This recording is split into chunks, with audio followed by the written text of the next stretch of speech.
Hi everybody, how are you? Everything fine? I hope everything is fine with you. This is Fortune Academics. My name is Irmes Ababa. I'm a lecturer of Jijjiga University from Ethiopia. Today I'm gonna be presenting you a tutorial from the course Introduction to Economics, and our major concentration will be from chapter 5, which is market structure. Okay, so what we will be doing today is we will be characterizing four types of market structures that we have in economics, which are perfect competitive market, monopolistically competitive market, and monopoly, and finally oligopoly markets. Okay, so we will be characterizing these markets, and we will see the differences between these four markets and also the similarities. All right, so stay with me, don't go anywhere. If you are new for Fortino Academics, please don't forget to subscribe, because it is the way to be notified while Fortino Academics releases new videos in the future. Okay, all right.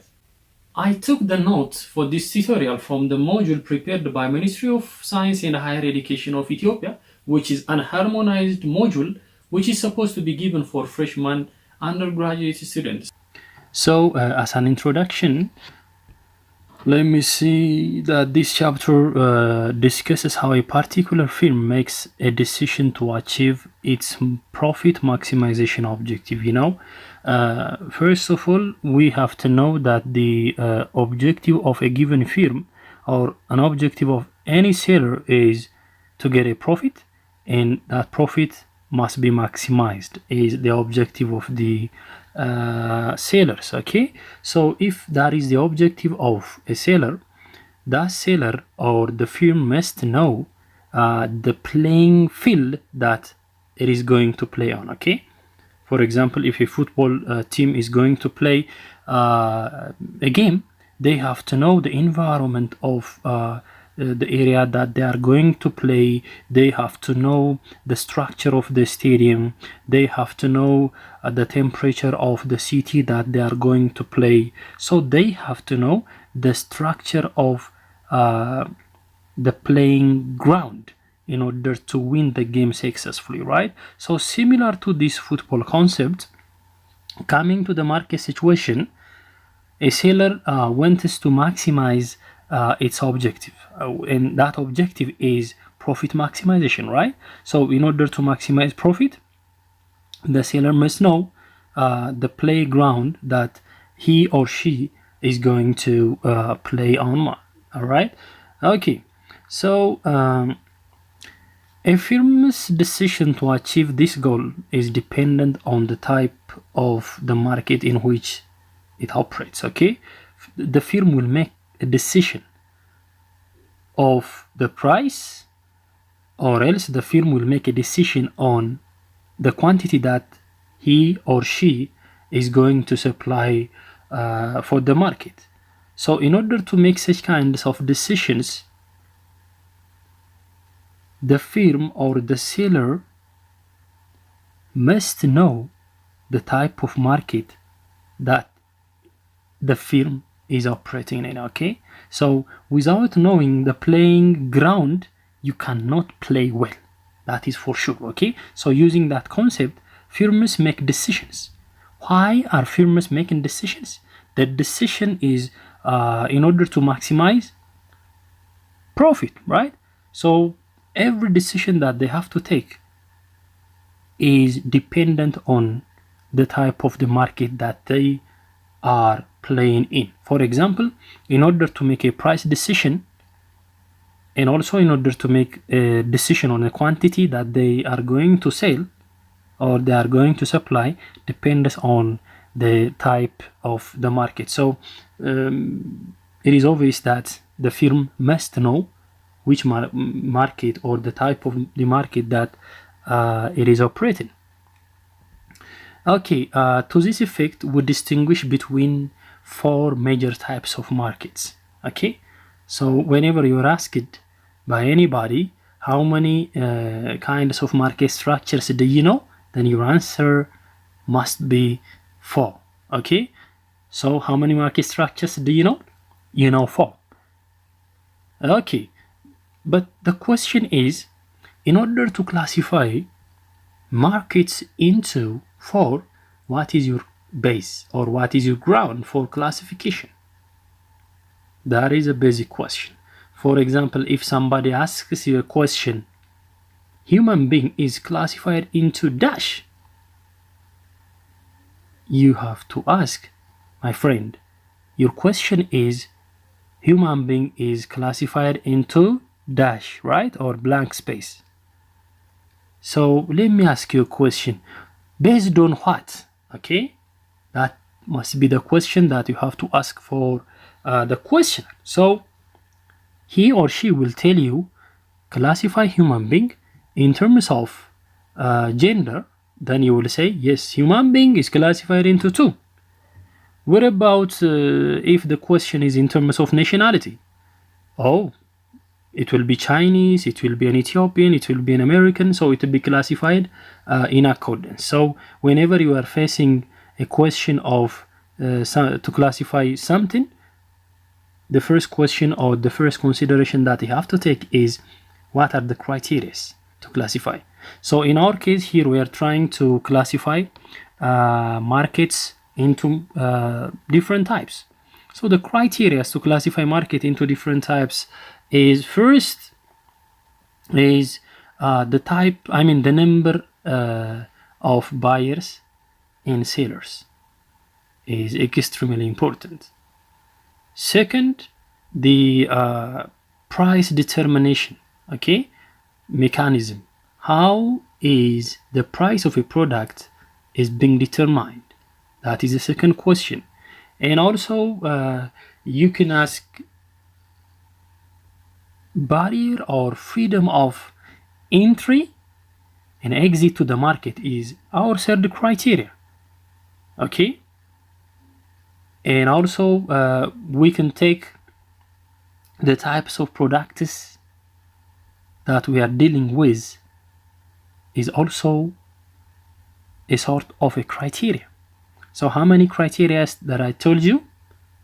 I told you about 4 criteria. For example, the first one is the number of buyers and sellers. That is the first criteria to classify markets. The second criteria is the types of products or the types of goods and services that we are dealing with is the second criteria. And the third criteria is price determination, okay. The price determination mechanism is different from market to market. So price determination is also another criteria to classify markets. And the other one is freedom of entry or exit into the market or out of the market is also our other criteria. So based on such kinds of criteria, markets are classified into 4. And the first one is perfectly competitive market, monopolistically competitive market, oligopolistic market, and finally we have a pure monopoly market. So how many types of markets do you know at this moment? You know there are 4 types of markets, okay. The first one is perfect competition, the second one is monopolistic competition, the third one is oligopoly market, and the fourth one is a monopoly market. So with this tutorial we will be looking at the detailed differences between these 4 types of market structures, okay. But first of all, let us see the concept of market in physical and digital terms. First of all, what do we mean by saying market? You know, whenever we think of market, most of the time we assume that it is a place where buyers and sellers meet for an exchange of goods and services, okay. We always say that it is a place, okay. Yeah, it is true, but it is not usually true. Sometimes, even because of technology, this time buyers and sellers will not be expected, or it will not be necessarily to meet physically. So we can say that there is no base to say that it is a place. Just we can say that market is just a medium of exchange, okay, or it is a sphere in which buyers and sellers are able to exchange goods and services in order to achieve their own objectives. Okay, so simply let me tell you the comprehensive definition of markets in accordance with American Marketing Association. This association defined market as it is a process of, first you have to plan and execute, implementing. Planning and executing what? Planning and executing goods and services and ideas. So planning and executing the conception, in a sense that the first thinking of the idea for goods and services, then those ideas and products are going to be priced. You have to give them the price. You have to value your products, or you have to value the service that you are going to present, or you have to value in terms of money the idea that you have conceived by your mind. Then you have to make a promotion in order to reach your customers. Then after reaching your customers, the last thing to do with your goods and services and ideas is that you have to distribute them to your customers, which means that because of that you are creating exchanges. Exchanges, in a sense, the buyers will pay you money and you will be giving a service or a product back to the buyers. Okay, so this way we say that exchange occurs. Because of these exchanges, individual and organizational objectives are satisfied. Okay, buyers do have their own objectives while buying materials or while buying goods and services, and the seller itself do have an objective while selling its product. So simply it is an exchange where buyers and sellers are doing exchanges in order to satisfy their objectives. Okay, so market describes a place or a digital space. That's the important point. Market can be a place as a market that you know in your local area, or else market will be a digital space like Amazon, for example. Buyers and sellers communicate digitally by using the internet sphere, then communicating with each other, negotiating with each other, and paying the money online, and the products will be delivered to the buyers in accordance with the specification and the payment of money. So we can describe market as a place or a digital space by which goods, services, and ideas are exchanged to satisfy consumers' need. Not only consumers, actually, the buyers' needs. I mean, the sellers' needs also. All right. So classifying market into two, we have digital market when we are marketing products or services using digital technologies like the internet, or physical market is a setup where buyers must physically, as you can see, if it is a place, you have to physically meet their sellers and purchase the desired merchandise or the products from the sellers using money. That's simple. So by this moment, I hope that you understand market in a sense that market is just buying and selling activity where buyers and sellers are communicating each other in order to create exchange, and it is categorized into two, which is digital marketing and physical marketing. The basic difference between these two is here in physical marketing, buyers and sellers must meet physically in order to conduct the exchange, but in digital marketing you can use only digital technologies like the internet in order to purchase materials. That is the basic difference between these two markets. So now let's just begin characterizing and differentiating between the four types of market structures that we have seen earlier. Okay, so at this moment, let me ask you one question. How many kinds of market structures do you know? You should be answering saying 4. And what are those types of market structures? You have to say first we have perfect competitive market, monopolistic competitive market, monopoly market, and the oligopoly market. These are the four market structures that you have to know at this moment. Now let me characterize what perfect competitive market is. Okay, whenever I say characterization, it means that what should be the image that comes to your mind when you hear the word perfectly competitive market? What shall be the image? Okay, the characteristics that shall be or that should be coming into your mind is what we have to understand about characteristics.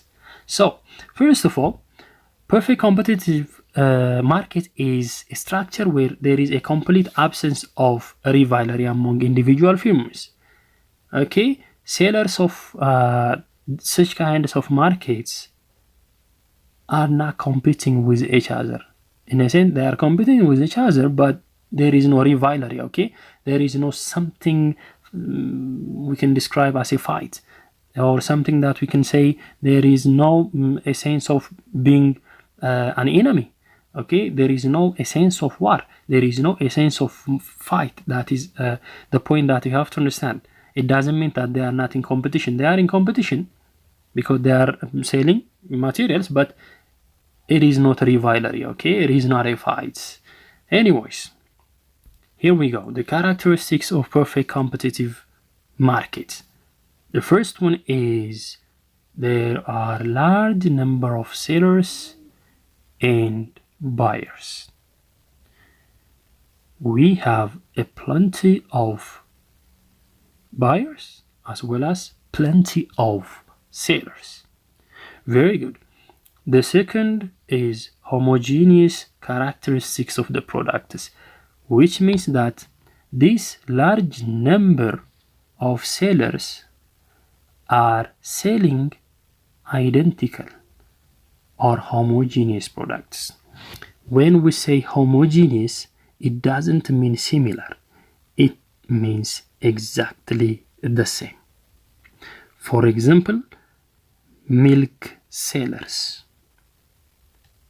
A milk from the first shop and a milk from the second shop and also from the third shop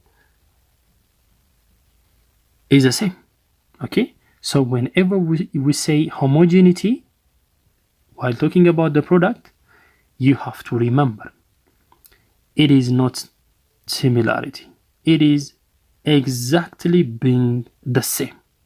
Copy and paste. Okay, so in perfectly competitive market, we have large number of sellers selling identical products. Okay, the same products, no difference at all. No difference at all. The products are identical from seller to seller. That is the important point. The other characteristics of a perfectly competitive market is perfect mobility of factors of production. What do we mean by saying factors of production? It means that the inputs that we are using for production. Okay, what do we mean by saying mobility? Mobility is movement from one producer to another producer. For example, here, labor is free to move from one seller to another seller. Okay, there is no barrier for factors of production to move from one seller or one producer to another producer. So simply, factors of production are free to move from a seller to another seller. So we can say that there is a perfect mobility of factors of production. The fourth one is there is a freedom of entry and exit. When we say freedom of entry and exit, it doesn't mean you are free to physically enter the market and you are free to physically exit the market. It doesn't mean like that. When we say free entry and exit, if you want to open a business in a perfect competitive market, you are free to open that business, or else it is easy to open the business. And by any time you want, if you decided if you decide to leave the market by closing your business, it is extremely easy, which means that there is a freedom of exit from the market. Okay, so perfectly competitive market is characterized as a free entry and exit kind of market. Okay. The fifth one is there is a perfect knowledge about the market conditions. Okay, when we say perfect knowledge, it doesn't mean that the buyers and sellers should have PhD or masters, but we are saying that the buyers of a given product do have a full information about the product. For example, and most importantly, about the price of the product, the quality of the product. So everything about the product is known by the seller as well as by the buyers. Okay, so no one is subjected to be played by blindly, because they know perfectly what the characteristics or what the market condition looks like.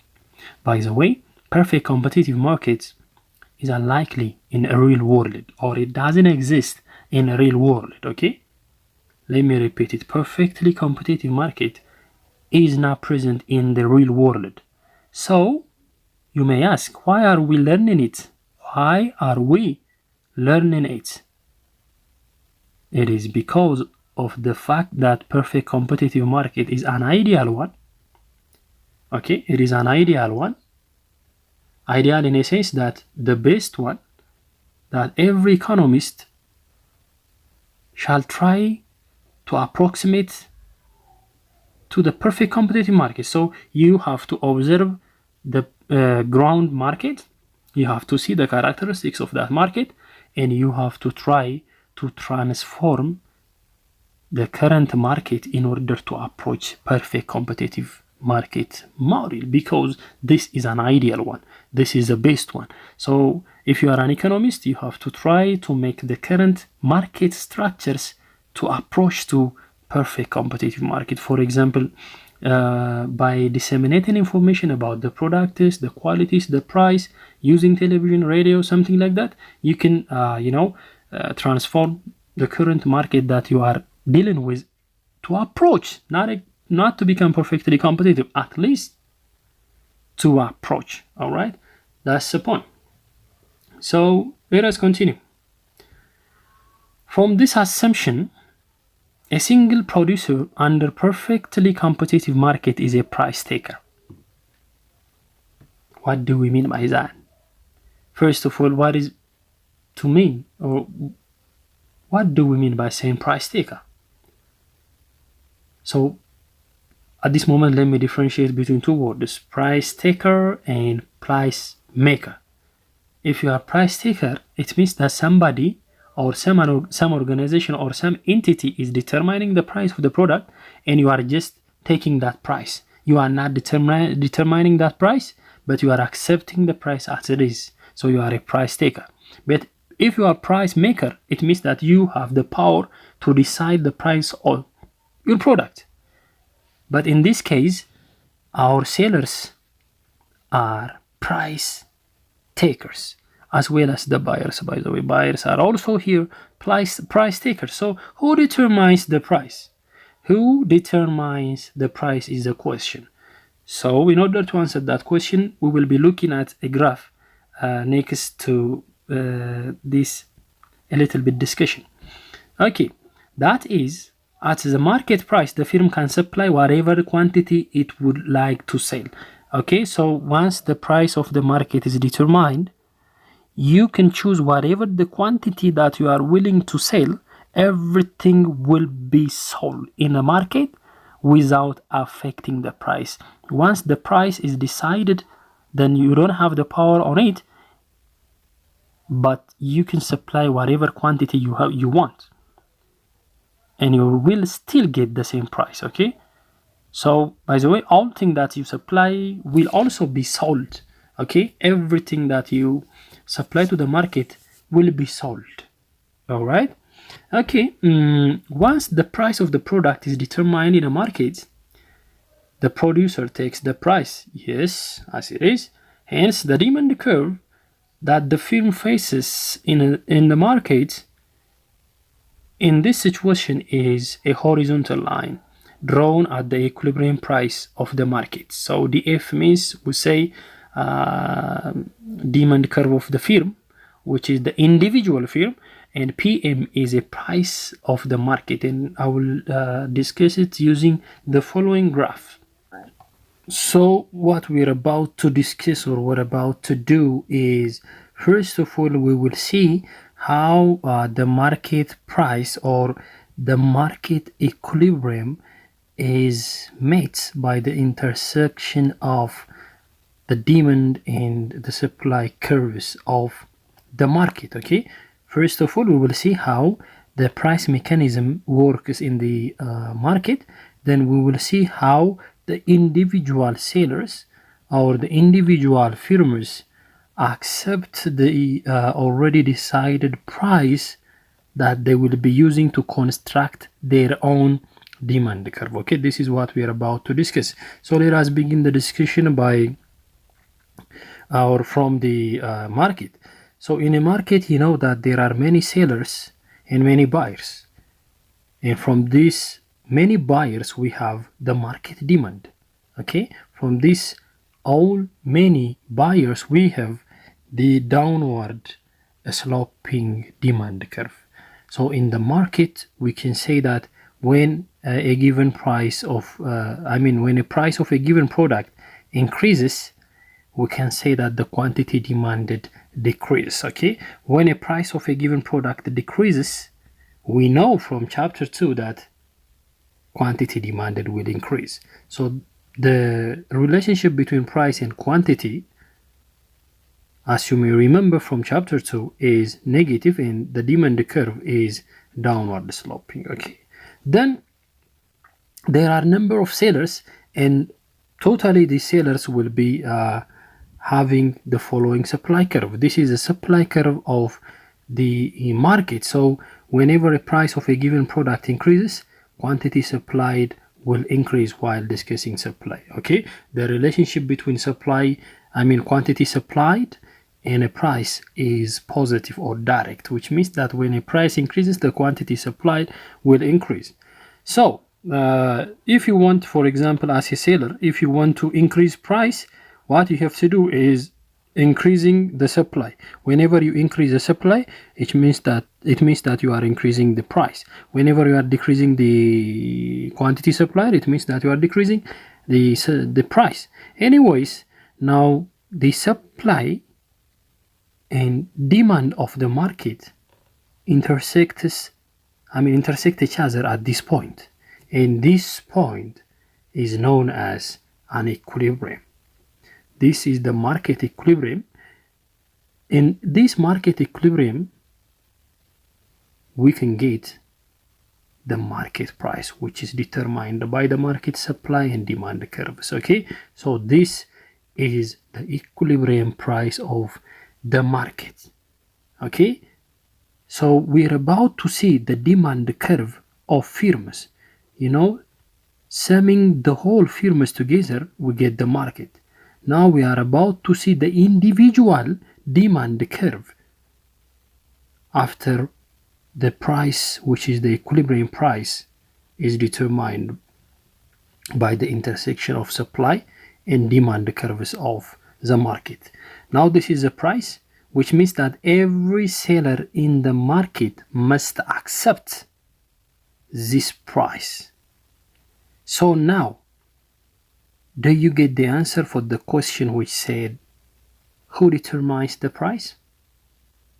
So in a perfectly competitive market, the market demand and the market supply will determine the price.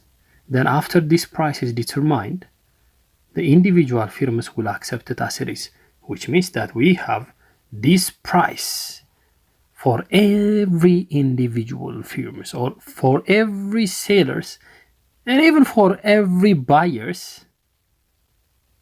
We will be having this price to accept. Who determines this price?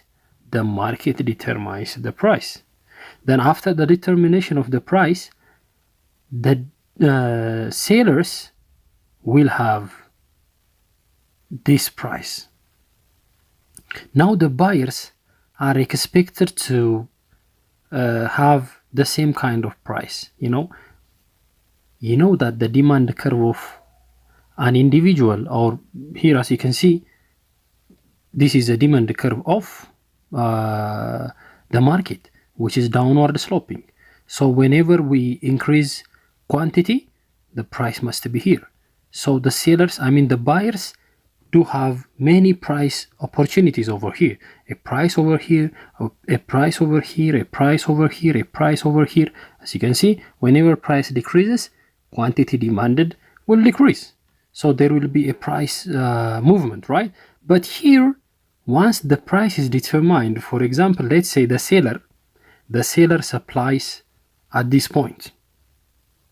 When the seller supplies at this point, then the price is at this point. Then we say that this is the first quantity being sold, or else we can say that this is the first quantity that the buyers are demanding. Okay, let's say in quantity 2, still the price is the same, but the quantity is here. When the seller wants to increase the quantity into here, the price is constant. When the seller wants to sell at QE4, still the price is at here. When the seller wants to sell at this point, then we get the same price. As you know that while connecting, or simply we can say this firm faces a demand curve from the buyers, right? For example, here sellers or suppliers are facing a demand curve which they must be playing with from the buyers. So similarly, this firm is faced with a demand curve from the buyers, which looks like this one. It will be a new idea for you to discuss on behalf of the firm in talking about a demand.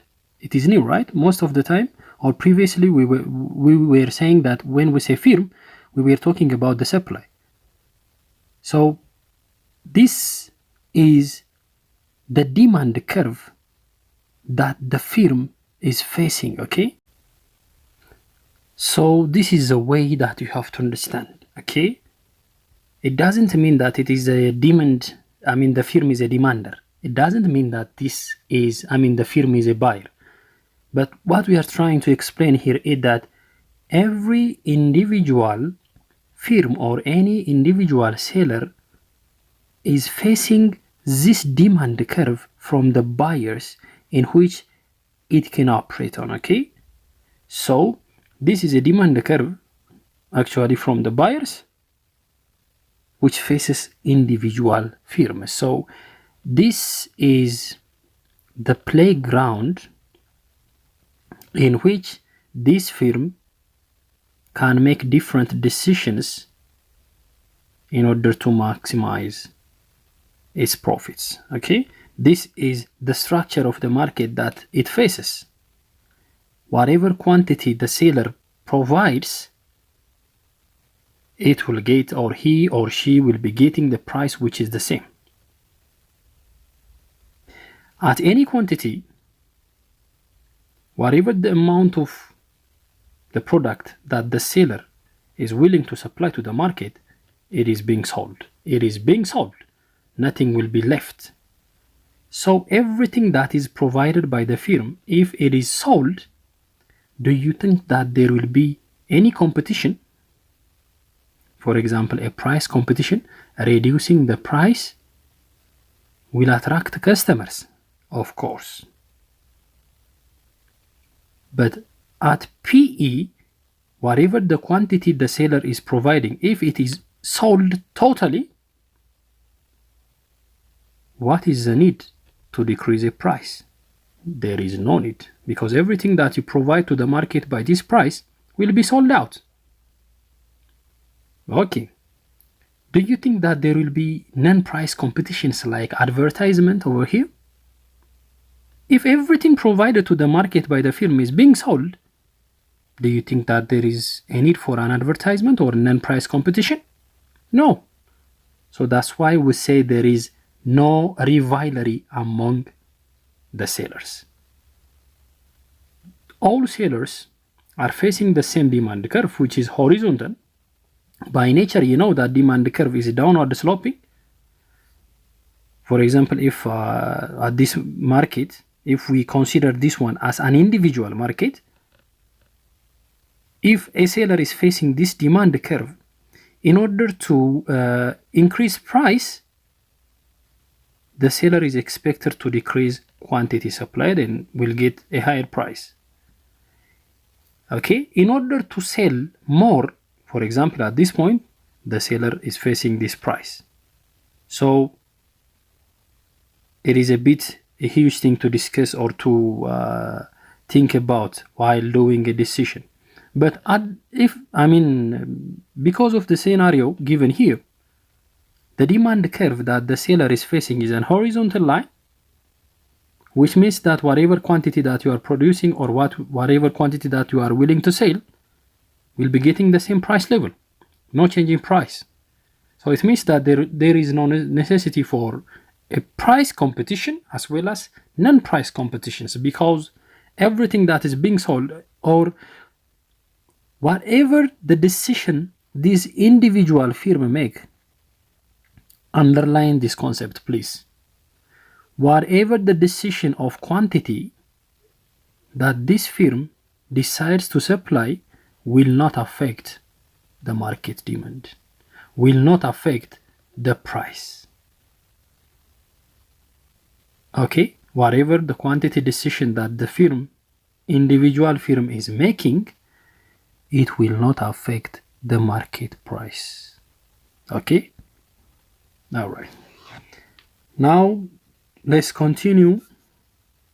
You may say that, let's say, this firm produces or wants to sell Q1. Let's say Q1 is 10 and the price is 2, as an example, of course. So if the price is 2 and if the seller is wanting to sell 10, how much revenue do you think that the firm is going to get? Revenue, in a sense, income from selling the products. So here we have 10 times the price to 20 birr will be received. If this is 20 times 2 will be 40, which is revenue. So for each sale,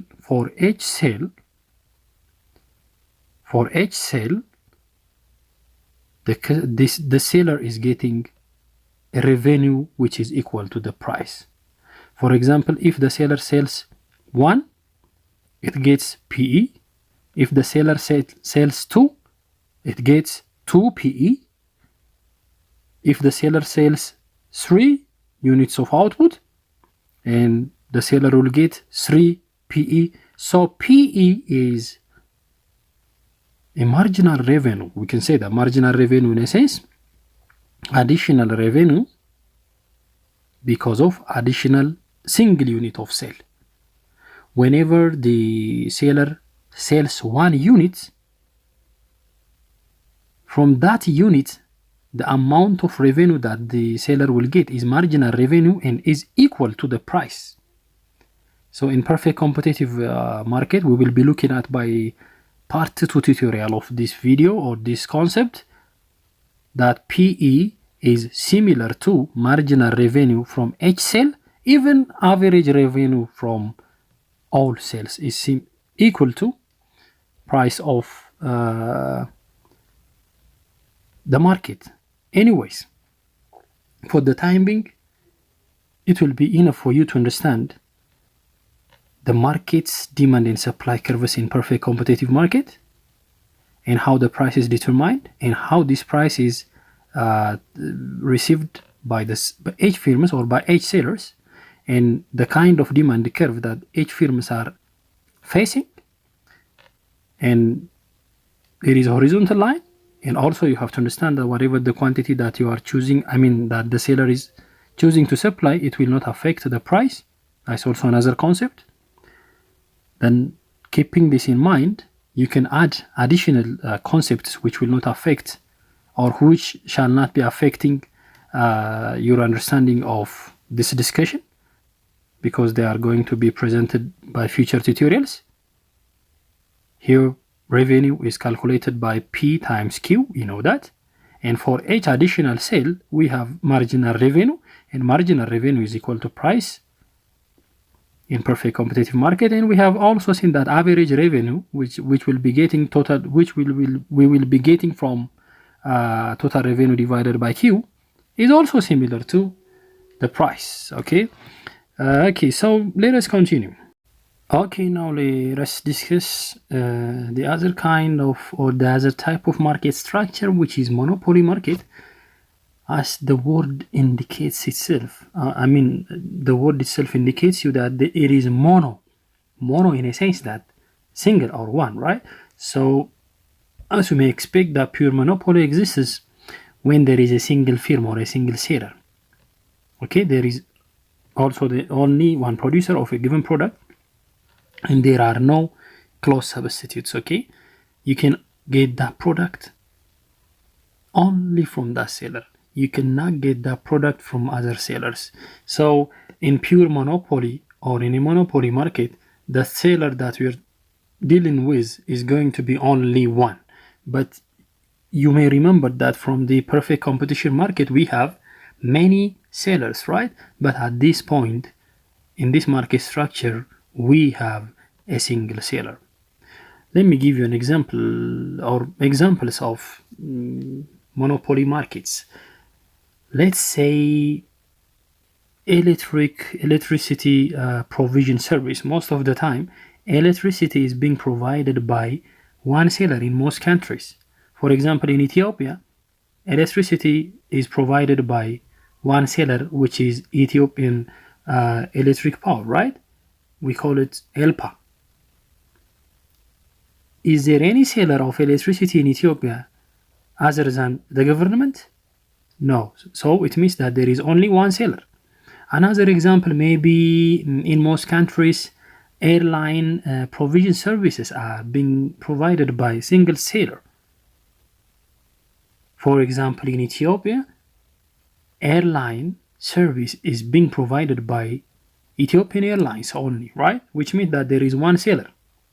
You, as a buyer, will choose to go anywhere, but the price is determined by the seller. So we have one seller.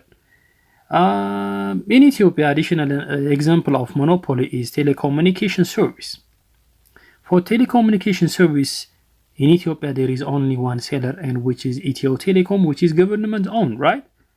So that is also a kind of, or an example of a monopoly market. All right. Now let us see the characteristics of monopoly markets in detail. The first characteristic of the monopoly market is that we have only one seller, a single seller of no close substitute product, which means that the seller here is one and is selling unique in a sense that you cannot find that product from other sellers. That seller is the only seller or the only producer of that product. So we can say that there is no close substitutes. If you want to compare it with a perfect competitive market, in perfect competitive market, everybody is selling the same product, which means that you can find that product from all sellers, right?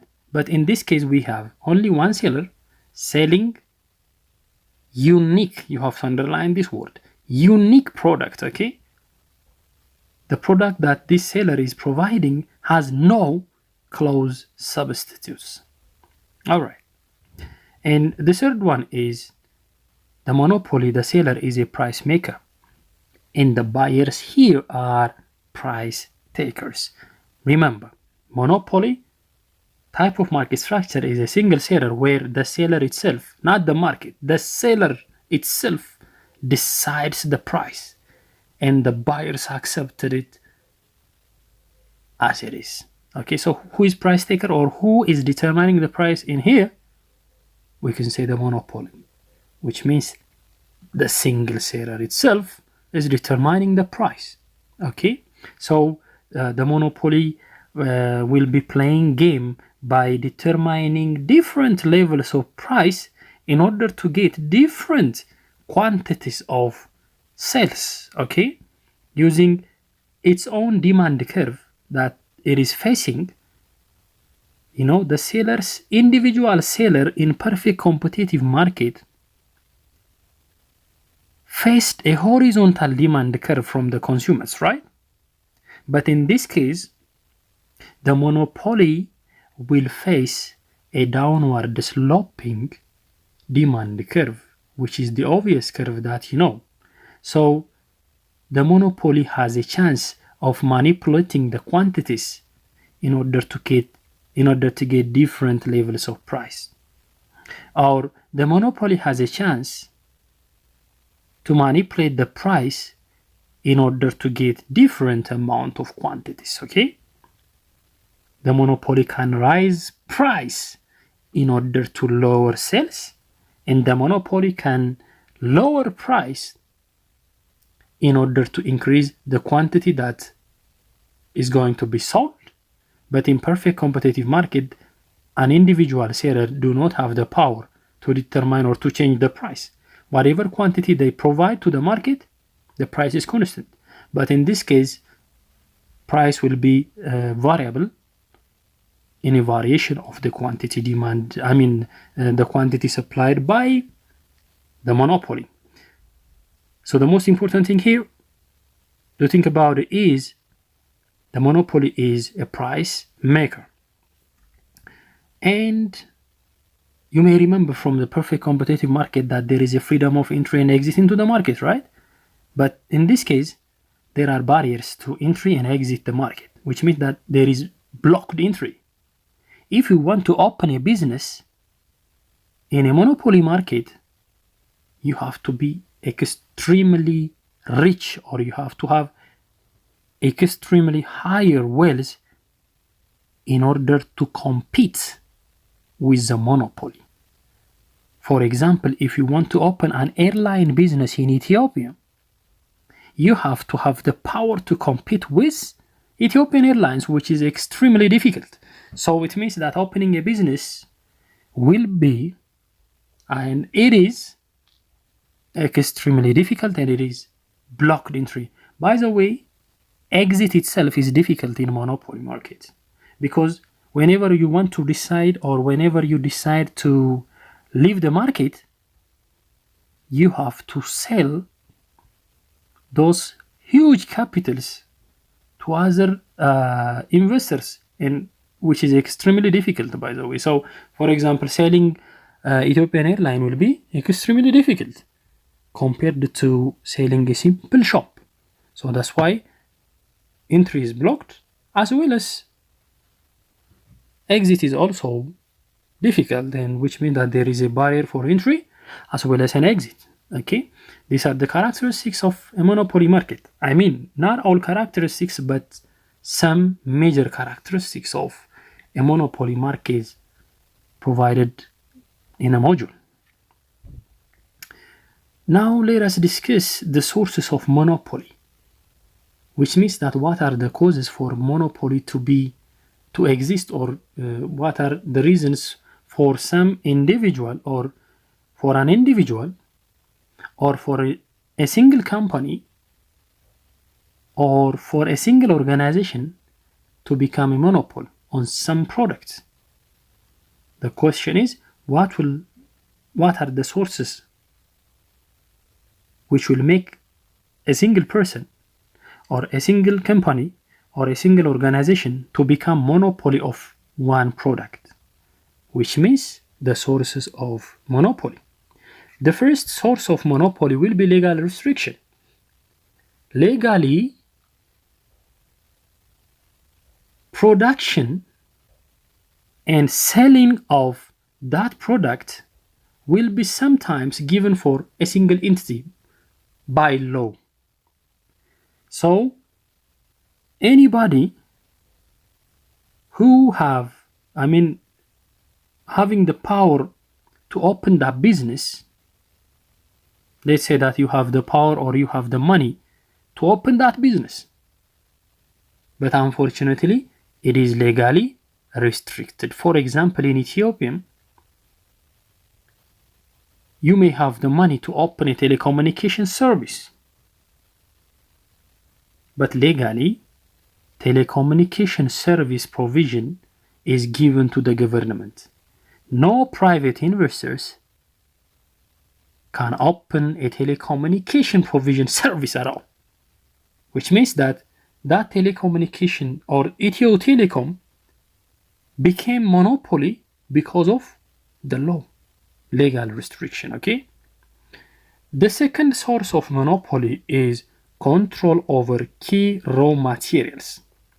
Let's say that one investor will have a machinery which that producer invented itself, so that raw material is not present with other sellers, then that producer will become monopoly of the product because it has a unique machineries or raw materials belonging to him or to her. You see, we can raise this issue at a national level. For example, countries, any given country will become a monopoly of something because of nature or natural endowment. For example, Saudi Arabia can become a monopoly of oil because it is naturally given, right? Some areas will be monopoly of diamonds because they are naturally endowed with the diamond.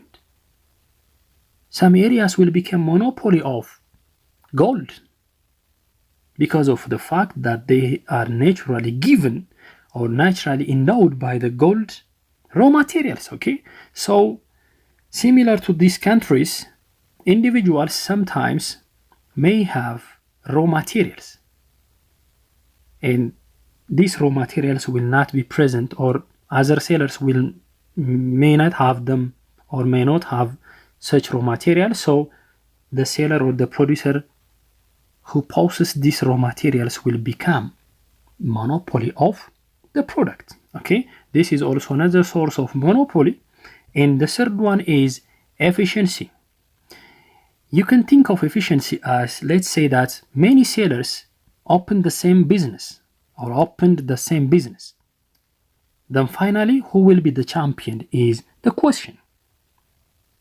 Consider as an example 42-kilometer distance of running in Olympics, which is called marathon. In marathon running, as you may know, there will be many runners, many athletes who will begin the competition, right? But finally, because of the efficiency of one person, and again efficiency of that person, finally one person will be the winner. What is the reason behind for this? That athlete is efficient and become number one. Let's say a group of individuals open similar businesses, and time to time, among those individuals, a single individual, let's say individual A, is more efficient while producing an output. Efficient in a sense, he was able to get the maximum possible output or profit by the given amount of inputs. That's efficiency.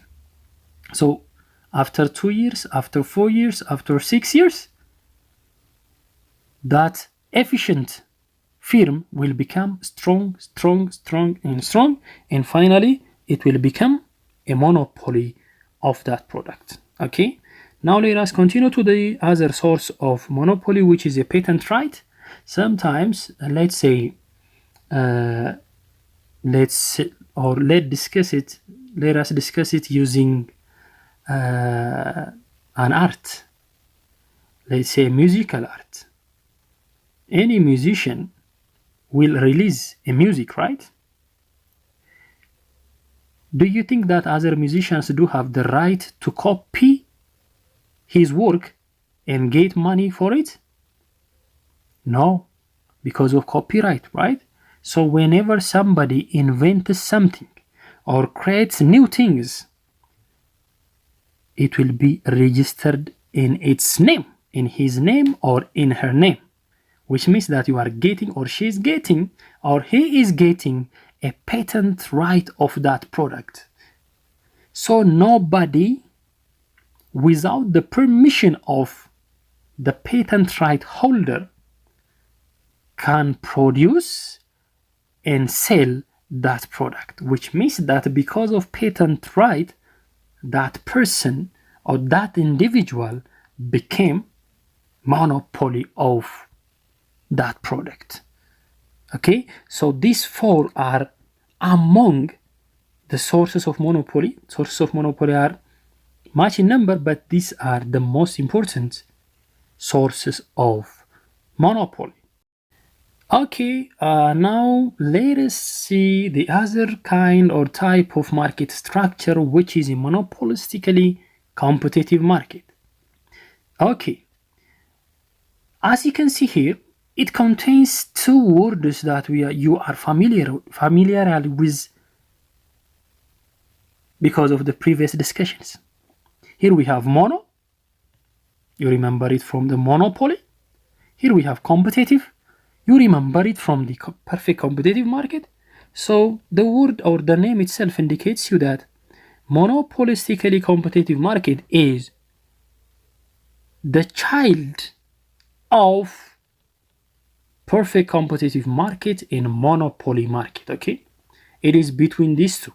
Anyways, this market model can be defined as the market organization in which there are relatively in a sense, compared to the monopoly, there are many firms, but they are not selling the same products here. They are differentiated products, okay? And also, this monopolistically competitive market is a balance, a blend between perfect competition and monopoly market. Remember that. Now let us see the characteristics of monopolistic market in detail. By the way, an example of a monopolistic market can be restaurants, okay? Restaurants will be in the same business, but they are selling differentiated products, different foods. They are not exactly the same. They are differentiated. Differentiated in a sense, they are similar, but not the same, all right? Because of that fact, a given seller of a given food, for example, will become monopoly. Okay, that's why we say monopolistical. Monopoly of that product because it is slightly different from other products being sold by other sellers, which are many in the market. Okay, anyways, we will discuss it detail right now. Here we have differentiated products. Differentiated products in a sense that they are similar but not exactly the same. As I told you, restaurants are selling food, right? And these food materials are not the same, but they are similar. Copying this idea into Ethiopian case, let's say that a food item, which is let's say بياينة, and this بياينة will be different from restaurant to restaurant because of the type of food or the element of type of food included in that product.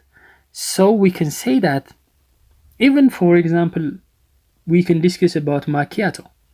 Macchiato being sold in different groceries are different, but they are similar actually, which means that that seller of that slightly different macchiato will become a little bit monopoly of that product, which means that he or she is able to make a decision on the price, opposite to the perfect competition. In perfect competition, every product, the products of all sellers are the same. So there is no monopolical power in order to control price. But coming to the monopolistically competitive market, a single seller is selling a differentiated product because it is differentiated in a sense, slightly different, not exactly the same. Because of that fact, he or she will possess some degree of monopoly on their products and services. Because of that fact, they are able to manipulate their price and the quantities, which means that they are facing downward sloping demand curve. Remember, in perfect competition market, single sellers were subjected to a horizontal line demand curve. In monopoly, we say that the monopoly is facing a downward sloping demand curve from the consumers. Coming to the monopolistically competitive market, these many sellers are facing, individual seller is facing a downward sloping demand curve from the consumer, which means that the seller can manipulate the price and the quantities. All right? Okay. Differentiated goods, and similar to the perfect competition, there are relatively many sellers and buyers of these differentiated products. Easy entry and exit, similar to the perfect competitive market. Opening a business is easy, and exiting this market is extremely easy, no problem. And there is an existence of non-price competition because they have to attract customers, because they have a slightly differentiated products. They have to tell to the customers what makes their products special. By making customers or buyers believe that your product is special, you have to attract them, which means you have to make an advertisement, which means you have to be engaging in non-price competition. Here we have a price competition as well, but non-price competition is also possible. Non-price competition, for example, an advertisement. Why? What is the reason behind? Because of the fact that you are selling similar but not exactly the same, which are differentiated products.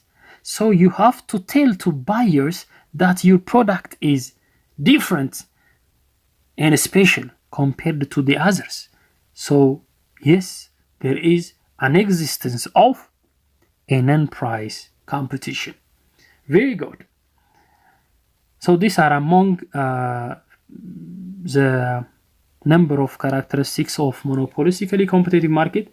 Here we have seen some most important characteristics of monopolistically competitive market. Now let us see the last but not the least type of market structure, which is oligopoly. Oligopoly market structure is where the market is characterized by few dominant firms. In perfect competitive market, we have seen that we have many sellers. In monopoly market, we have seen one seller. In monopolistically competitive market, we have seen many sellers. But in oligopoly market, we have few which are dominant. even if they came together, they can be monopoly of something. Few dominant firms in the market. One example of such kinds of markets or oligopoly markets is gasoline. Okay, oil market, for example, Total, NOC, Shell, kinds of oil sellers are an example of oligopoly market. Another example of oligopoly market is that the automobile market, Nissan, Toyota, something, okay, like that, is also the kind, or is also an example of oligopoly market. Anyways, in an oligopoly market, we have few which are dominant firms. Okay.